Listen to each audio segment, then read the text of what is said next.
এগুলো পুলিশের অতি সক্রিয়তার প্রশ্নে আমরা এই মামলাটা ফাইল করেছি। মূলত এটা হলো পাবলিক ইন্টারেস্ট লিটিগেশন, যার উদ্দেশ্য হলো যে তুমি একটা লোককে ধরে নিয়ে গিয়ে তাকে জুডিশিয়ারিকে উইদাউট ইনফ্লুয়েন্স করে তাকে ডে টু ডে, কারণ স্টেটের পার্ট থাকে একটা মামলা চলার পর, সব থেকে বড় রোল থাকে হলো স্টেটের।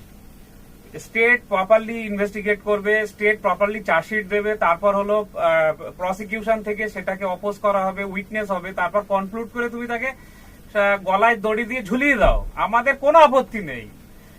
যারা অন্যায়কারী, যারা ক্রিমিনাল, তাদের শাস্তি হওয়াই উচিত, কিন্তু তার অর্থ এই নয় যে তাকে কোমরে দড়ি বেঁধে মাথা ন্যাড়া করে মাথায় এখানে ওখানে ঘোরানো। এটা হলো আমরা কোন রকম ভাবে সমর্থন করি না।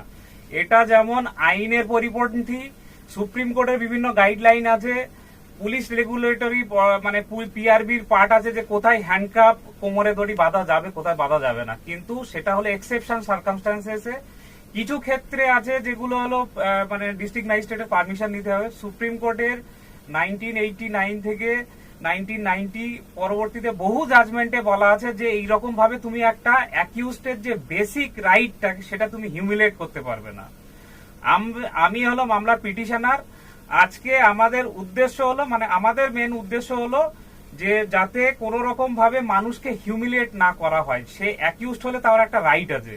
তার অর্থ এই নয় যে তাকে তার সঙ্গে অনেক তার ফ্যামিলি জড়িত আছে। একটা লোক ক্রাইম করে, তার জন্য তার প্রশাসন আছে, ব্যবস্থা আছে, জুডিশিয়ারি আছে, তার সাজা দেওয়া হোক, কিন্তু তার বাড়ির বাচ্চা সে বাচ্চাটা তো জানে না যে বাবা কিভাবে ইনকাম করে নিয়ে আসে, ঠিক আছে, সেইগুলো নিয়ে প্রপার কোনো প্রসিডিওর হয়নি। তার অর্থ এই নয় যে গভর্নমেন্ট চেঞ্জ হওয়ার পরে একটা মানুষকে পুরো হাফ প্যান্ট পরে রাস্তায় ঘোরানো। এটা আমরা কোনো রকম ভাবে পরিপন্থী নই।